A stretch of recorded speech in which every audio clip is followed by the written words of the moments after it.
Hey friends, this is Marilyn from tarotclarity.com. In today's video, I'll be doing a reading using the Robert M. Place deck that I just showed yesterday, which was just a few minutes ago really, but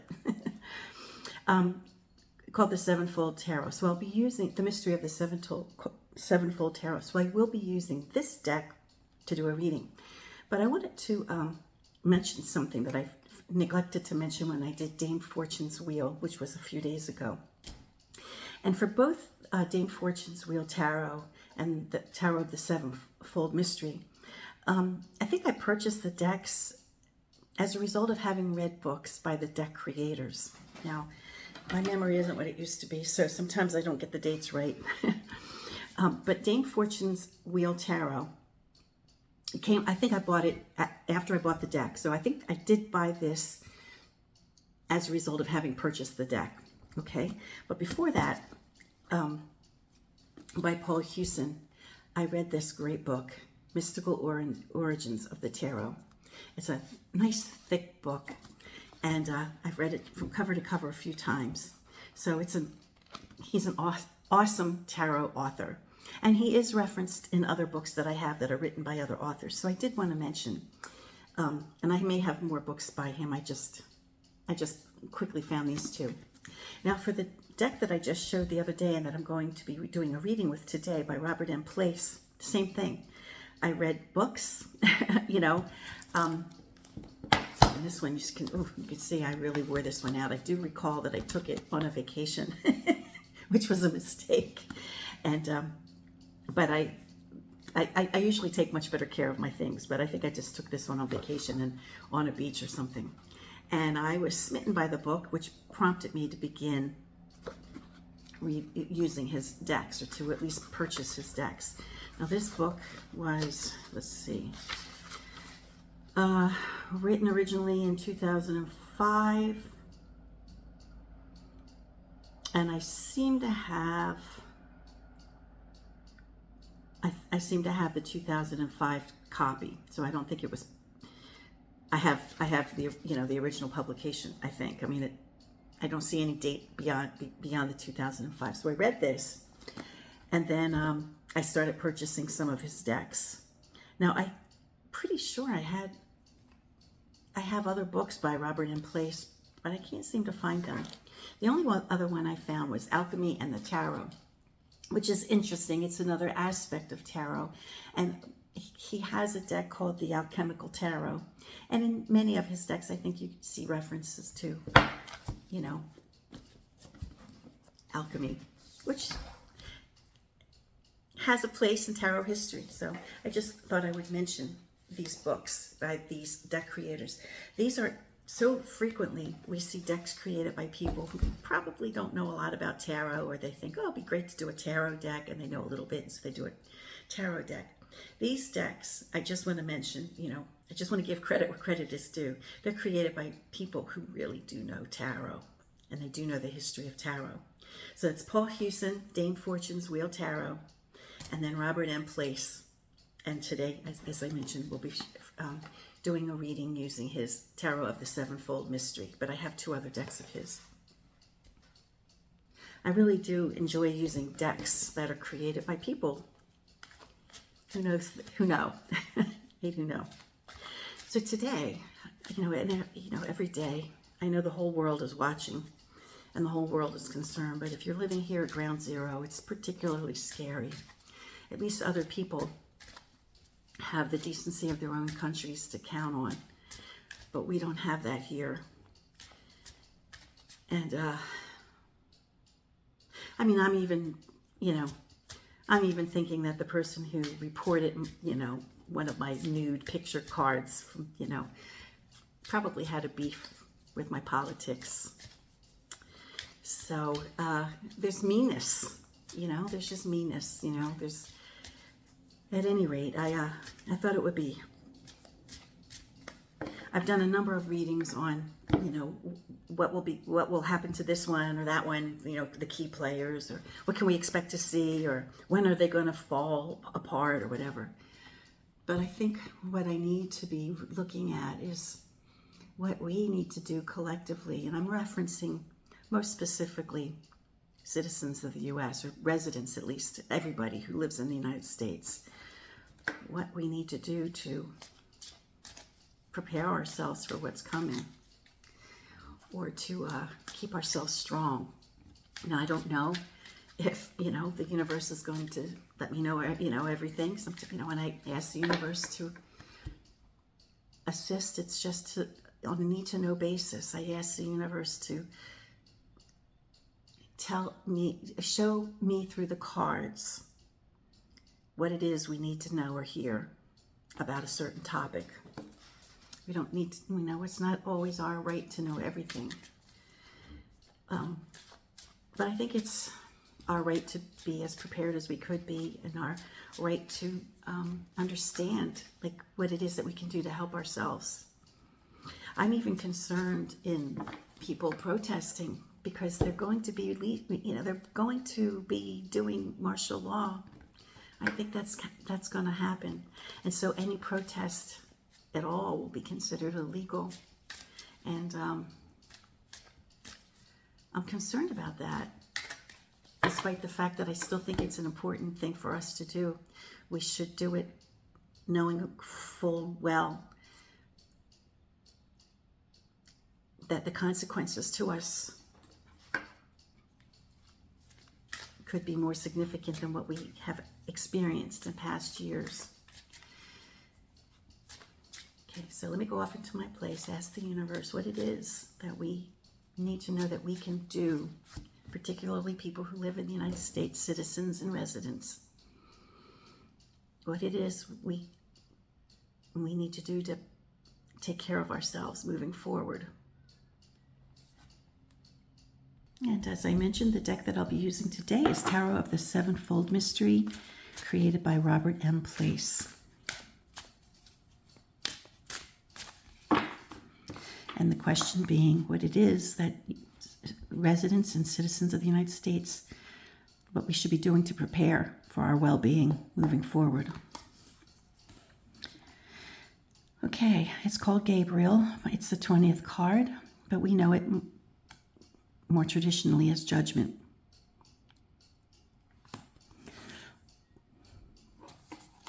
A card of accountability. Bullying, okay, we have, what is this, 1, 2, 3, 4, 5, 6, 7, 7 of batons. When I just did the showcasing of the commentary on this deck just yesterday, which was really just a few minutes ago, because I do several videos in a row, I commented on how the guy on the left looks kind of concerned. Something's being forced upon him. That could be dangerous. I mean, there's flames. Now, I'm not doing the reading. I'm just mentioning what some of the meanings of the cards are as I go along, but this is not a conclusive, interpretation. Okay, Knight of the same suit. His face looks like one of concern. We'll see what the quint card will be for the row to see what it is that he's looking at. Okay, we have 7 cups. That could be seen as hope. Falls right under the Judgment card. They share a similar sky. They share a similar tone. Let's see what card comes under here. One thing about this deck, it's a little on the large side. Front and center, we have Apollo, the Sun card. Hopeful, for sure. And the 4 of Cups, agility, grace, perhaps grace under pressure. It's not every day that an elephant can manage to balance him or herself on such a precarious thing. And if he or she takes one step forward or backward, it'll disrupt that balance and he'll fall. He or she will fall, right? So it's being precariously balanced. So we have a color pattern here, which is interesting. Well, there might just be a propensity for this color because we're seeing an awful lot of it, aren't we? And here's the Lover's card. It's not called Lovers, it's called Cupid, but we understand it to be the Lover's card with love and will and appetite and fidelity, all being features of love. And it is a little on the big side, so it is maybe hard to get all these cards shown on the spread, so I apologize. That's probably another reason why I don't use it that often, because I do this spread so frequently that it's kind of hard when it's a larger deck. Okay, so the lover card, or the lovers, is moving toward this. Certainly an aspect of what's happening is the breaking up of family, We have extended family who have recoiled from us or don't want to come visit us as a result of what's happening, because we're libtards. And here's a lady with a torch. Let me go off into my off camera, but to do the quint cards. For those of you who are watching this for the first time, or for those of you who have seen my videos but haven't quite understood what I do, I add the numeric value of each of the cards that I give value to. The only cards that I don't give numeric value to are the court cards. So for example, for 20 and I believe that was 7, it would be 27 minus 22, and we'd get 5 for the quint, okay? And that's what I do. I mean, I have to check my math, but that's what I do for all of the rows.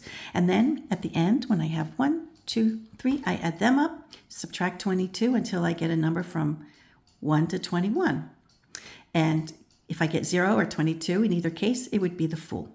So every single card can be represented with the final quint card the way I do it. This is a spread that I've developed. I don't mind anybody using it. In fact, I share it freely and I explain how it's used. And I've done so many videos, and I welcome you to use my spread. But if you do it in a public place, such as in your own videos or in a book or anything, please do give me credit for having created the spread. Okay, so let me get the quint cards out. I'll be right back. Now, I really expected to see quite different cards for this spread, so I'm kind of surprised by the cards that appeared. And the quint card for the entire spread is Solitisha, however, that is representing the full card. And I do want to notice that she's blindfolded. She's got the ears of a donkey. She has her dog, and she is not at a ledge of like a crevice where there would be like a steep fall, but there is the suggestion of a step, that any step you take when you're blindfolded could be risky. So overall, I think this card suggests to proceed with caution. Maybe don't take too many risks, and align yourself with people you trust. Fidelity of the dog. I think the aspect of the dog in this case would be the fidelity of the dog, right? Keep yourself close and to people that you can trust, and also not a good time to take too many big risks and chances. This is just my interpretation of the cards for educational purposes only, on a way of learning how to interpret cards. I'm not telling you that this is what you got to do. It's just my understanding. And these are things that I've asked the universe to suggest to us we might consider doing. Things that the universe thinks, gives us the opportunity to see how we might proceed, things we might consider moving forward.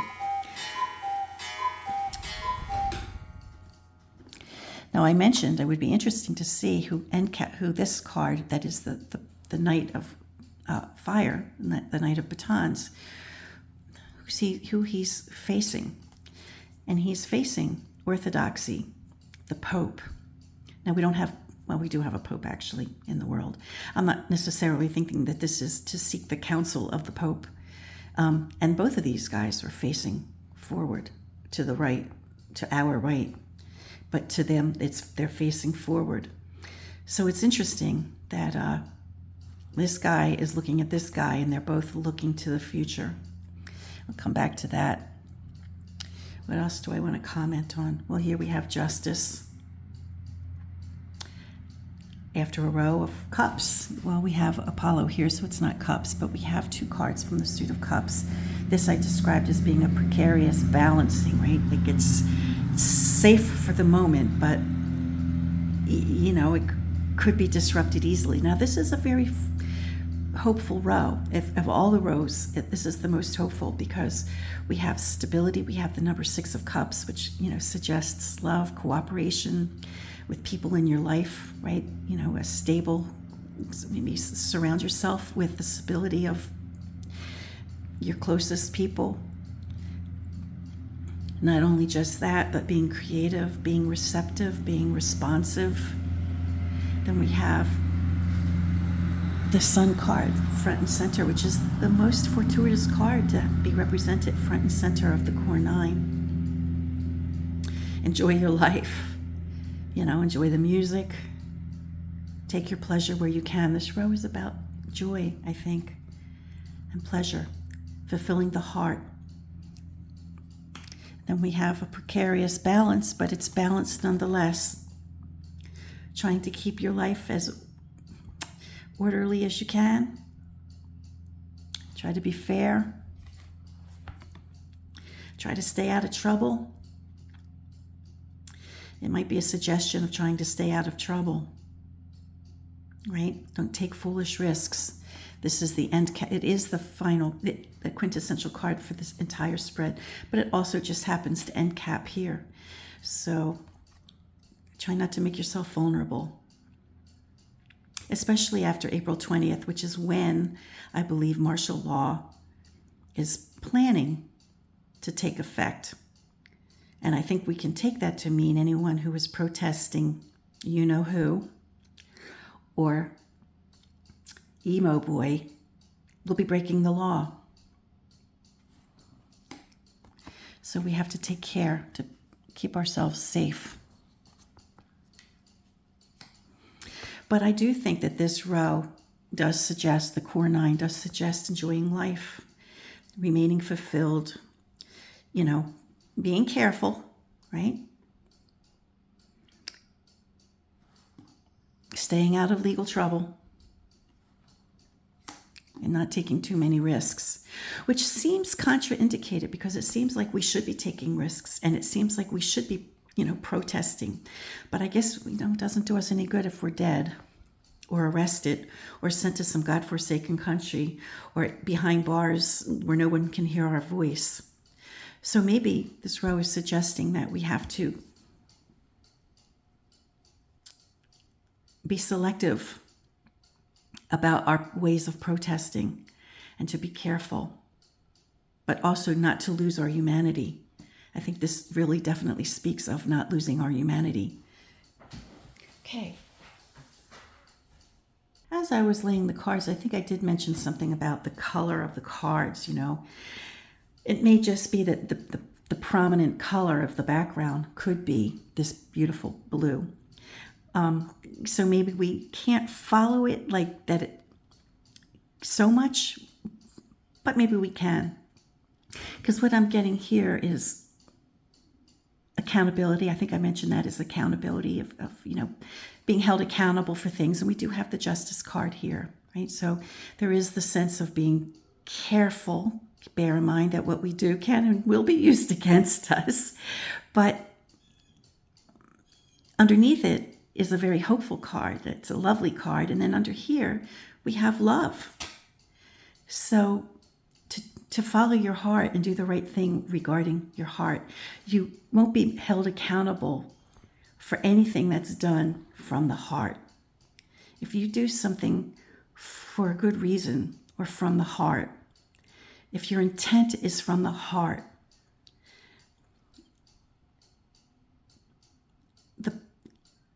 you can only do the best you know how. If you're not doing something from a place of hate or maliciousness, then no matter what the outcome is, your intent was pure, right? So I think this is, suggesting that accountability, yes, but if you follow your heart,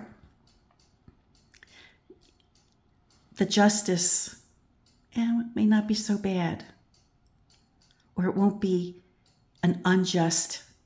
If you follow your heart and it turns out that you're punished for it or whatever, it's a noble thing. I know who wants to be, who wants to do something noble if they end up dying, but sometimes things are bigger than we are. And, but I don't suggest anybody to do anything that could get them hurt, right? Or put their family at risk. We have to minimize our risks. Minimize our risks. We have to act from the heart, right? We have to act from the heart, not from hate. Now, that's not to say that there won't be heartache. That's not to say, because this is a really tough time that we're experiencing, and there's a lot of heartache.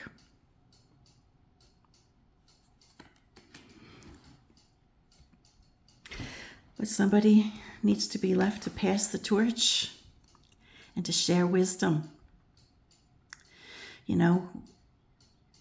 In some ways, I'm thinking of my mother when I see these cards, because literally on her deathbed, the day before she lost consciousness, and, she was, in the bed, and me and her helpers, I had nurses come. And as we were tending to her injury, she spoke.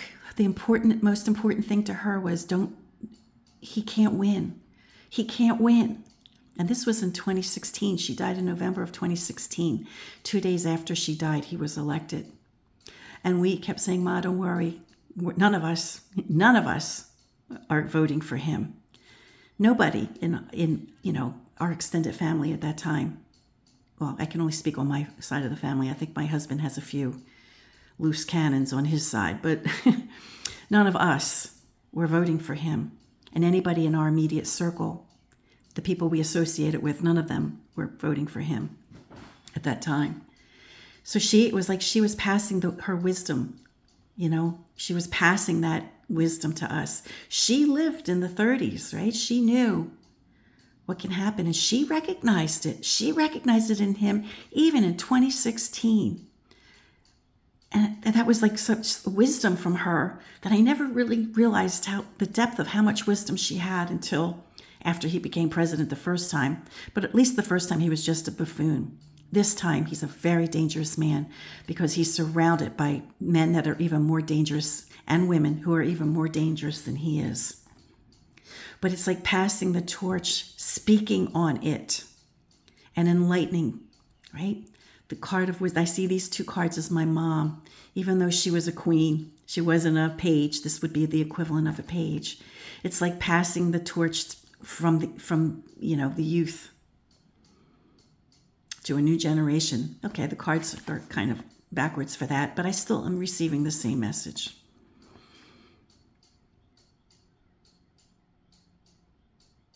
This being a quint card makes a lot of sense, receiving the wisdom of someone who's passed the torch. And I see this as my mom and other people. Now, people of my husband's age, he's in his late 70s. I think I don't know. I don't think they were as wise, because my husband and I are both considered baby boomers. He was the very first year of baby boomers. But the generation before him, my mother's generation, was the silent generation. They're kind of like forgotten, or they didn't, usually, they just, I don't know why they called them the silent generation. But my mom had a lot of opinions, so she wasn't really silent. But, people of my husband's age, the older baby boomers, seem to be very reluctant to resist what's happening right now and recognizing it for what it is. I guess they don't want trouble in their lives, and they just want to go with the flow, And although my husband is not that way, we we see eye to eye politically. I never could have married him if we didn't. Seriously, when in my dating years, if there were political differences of opinion, it just wasn't going to work out, because fundamentally, I see political parties very clearly now, even more so than years ago, as being, do you stand for this or do you stand for that? Because if you don't stand for this, we're not going to get along. So I don't know why I went off on a tangent on my husband's age, and people of his circle seem to be more accepting of this, maybe because at their end of life they don't want to deal with anything messy and they want to live with blinders on. But I think, maybe the young people can light the way for the older people. But I'm older and I see the way. I think I do.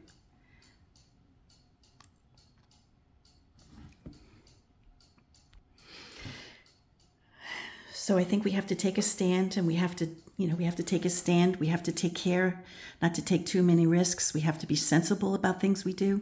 We have to follow our heart. If our heart tells us the right thing to do, then it's the right thing to do, right?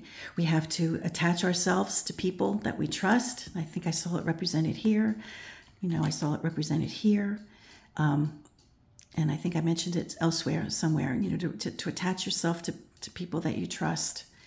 And getting up to that top row where there's like an atonement or accountability for actions, right? That's part of doing the right thing, feeling, being held accountable, but it falls above heart. It falls above love, right?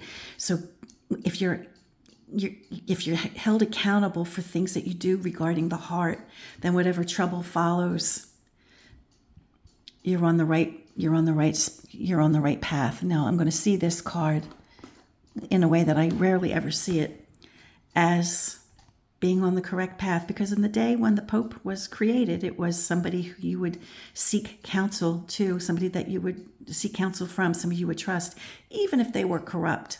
They stood for, they were mostly largely corrupt, but it represented somebody that you could trust. So I would see it as, if you act from love, and you do act from love,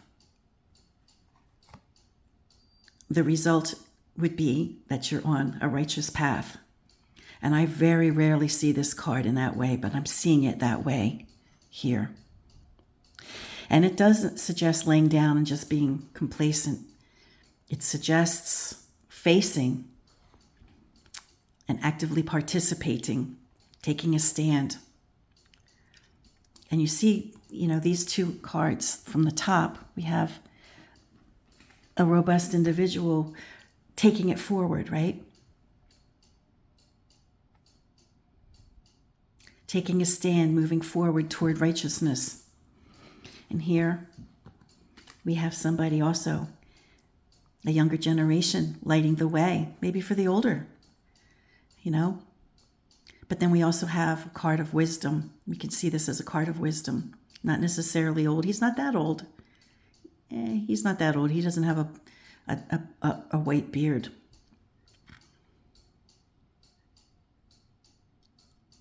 I think we have to be vocal then. I think we have to express what is happening. And we have to call attention to it. We can't remain silent. But we have to be sensible about how we do it. And we have to be careful. Because there is potential for damage. Taking a stand is never easy. There's always going to be detractors.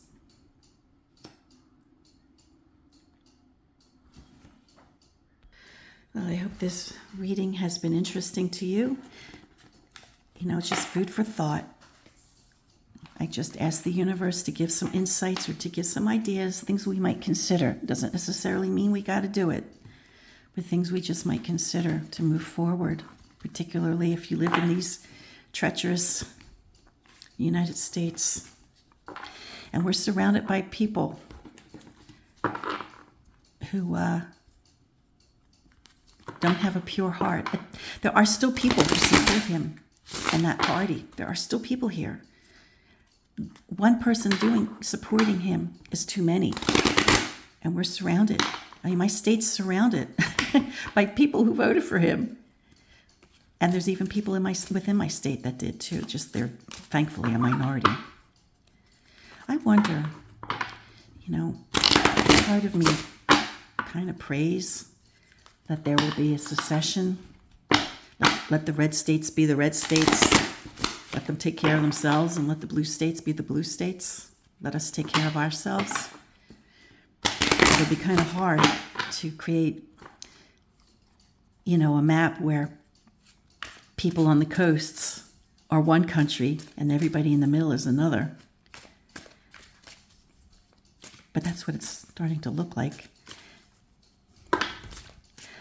I did a reading not too long ago about, I'm constantly doing readings about the United States and stuff, but I'm thinking more in terms of secession. I think I'll do a 3-card spread with a fourth quint card addressing secession.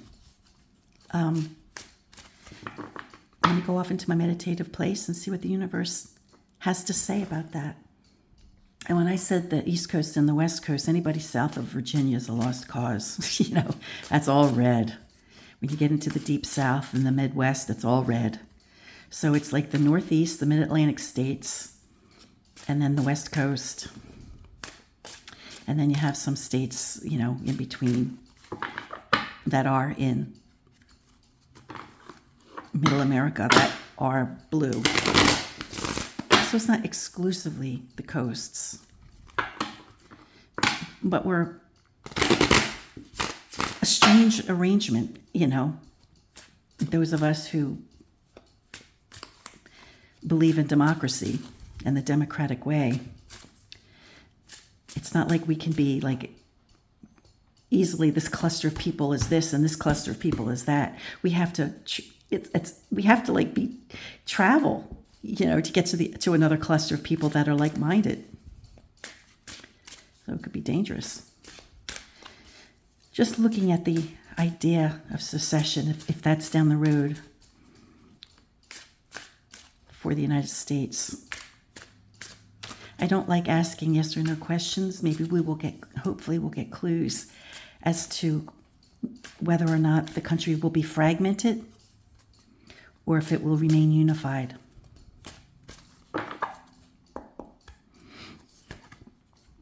Well, we have a unified. That's a promising card. It's going to be hot. Now remember, in this case, the world card is being represented as Prudence, traditionally seen as a nude woman. So please don't clutch your pearls on that. It is in keeping with tarot history. We have a lady who is the equivalent of a page or a knave of coin. Practical matters. In practical ways it will remain unified, perhaps. So we have an 8 coins. So we have the world card with 2 cards of earth. So those cards sort of suggest remaining whole. Okay, let's see what the quint would be. We have 21 and we have 8. That would be 29. Minus 22 would be 7. The Chariot. Well, the card that depicts the Chariot here suggests that maintaining this, it may not be easy moving forward. So all along here, to me, it suggested, remaining whole. But then this card suggests, as the quint card, it may not be so easy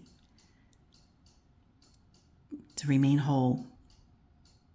It may remain whole for a while. Maybe we'll get back on our feet. It seems like that's... Oh, isn't that interesting? That card being like, just put the deck down there and it just happened to be precariously being balanced, right?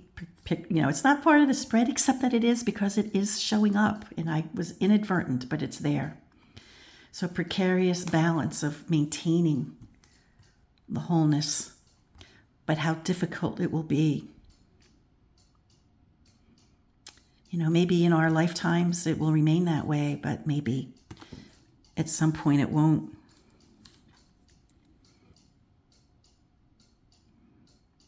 But I did this for us, I guess, to see where we stand in the immediate future. And it will be very difficult to keep this together. It'll be a challenge to keep it together, although it seems to be the goal at the moment. I hope you guys found this video to be interesting, and I don't know why I haven't used this deck more frequently, because it's a lovely deck. I guess I probably stopped using it because the pip cards weren't pip enough for me, but they're not like fully indoctrinated in Rider-Waite-Smith tradition either. So I guess along with Dame Fortune's Wheel Tarot, it's another decent hybrid kind of deck. Until next time, friends, peace, stay well, and please be kind.